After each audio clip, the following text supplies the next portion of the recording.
నమస్తే, welcome to RR news. నేను పలివెల రాజా. 22 లక్షల మంది విద్యార్థులు నీట్ ఎగ్జామ్ రాశారు.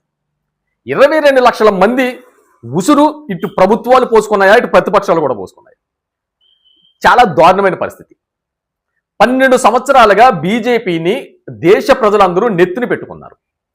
బీజేపీ కూడా అద్భుతంగా పరిపాలిస్తున్న ఉద్దేశంతో రాష్ట్ర ప్రజలు కానీ దేశ ప్రజలు కానీ అందరూ ఫిక్స్ అయిపోయి నరేంద్ర మోడీ గారే పీఎంగా ఉండాలి, అటు దేశ భద్రత ఇటు ప్రజల భద్రత అంతా కూడా బీజేపీ పార్టీలో చాలా అద్భుతంగా జరుగుతుందని నమ్మి విశ్వసించి 12 ఏళ్లుగా బీజేపీ ప్రభుత్వాన్ని దేశ ప్రజలు మోస్తూ వస్తున్నారు.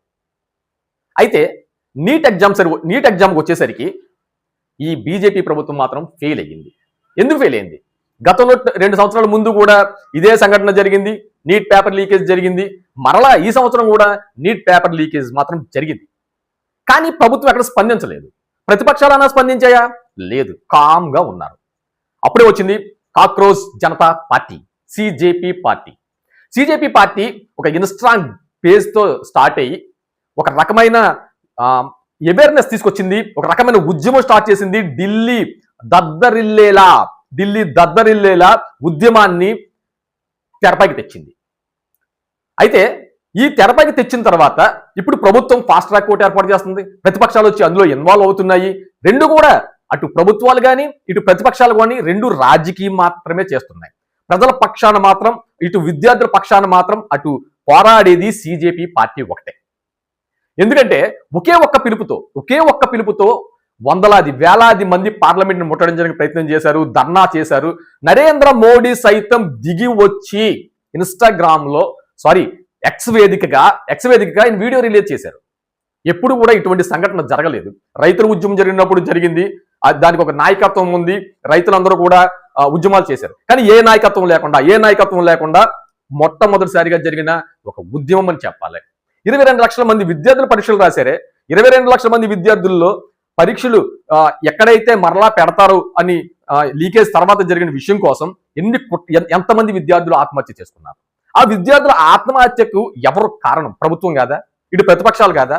ఆ రోజే ప్రతిపక్షాలు ఎందుకు ధర్నా చేయలేదు? ప్రతిపక్షాలు ఎందుకు ప్రశ్నించలేదు? బీజేపీకి భయపడుతున్నాయా? అదేవిధంగా రాష్ట్ర ప్రభుత్వాల్లో ఉన్న పార్టీలు కూడా, ఎన్డీఏ భాగస్వామ్య పార్టీలు కూడా ఎక్కడ నోరు మెదపట్లేదు.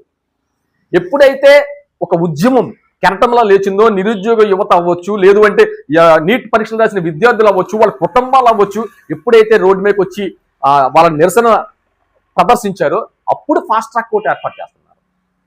ఇప్పుడు కేంద్ర మంత్రి ఎవరైతే విద్యాశాఖ మంత్రి ధర్మాన ప్రధాన్ గారు ఉన్నారో ఆయన రాజీనామా చేయడానికి కూడా ఎందుకు ఆలోచిస్తుందో బీజేపీ పార్టీ తెలియదు. మరి రాజీనామా చేయాలని డిమాండ్ చేస్తున్నారు. అదేవిధంగా ఎవరైతే ఆత్మహత్య చేసుకున్నారో కుటుంబాలకి ₹1 కోటి నష్టపరిహారం చెల్లించాలని కూడా వాళ్ళు డిమాండ్ చేస్తున్నారు. ఇది డిమాండ్ మాత్రం న్యాయమైన డిమాండ్.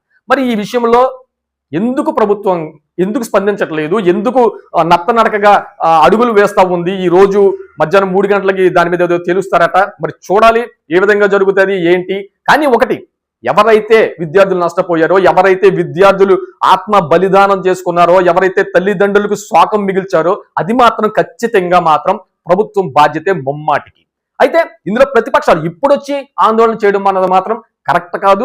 ఎప్పుడైతే ఆ సంఘటన జరిగిందో అప్పుడే ఈ విధమైన ఆందోళన జరిగి ఉంటే కనుక ఒక రకమైన న్యాయం జరిగి ఉండినేమో. ఏదేమైనప్పటికీ ఈ ఉద్యమానికి మాత్రం 100% ఈ ఉద్యమానికి వెనుకుండి నడిపిందామని, ఉద్యమం తీవ్ర రూపం దాల్చడానికి కారణం మాత్రం కాక్రోచ్ జనతా పార్టీ.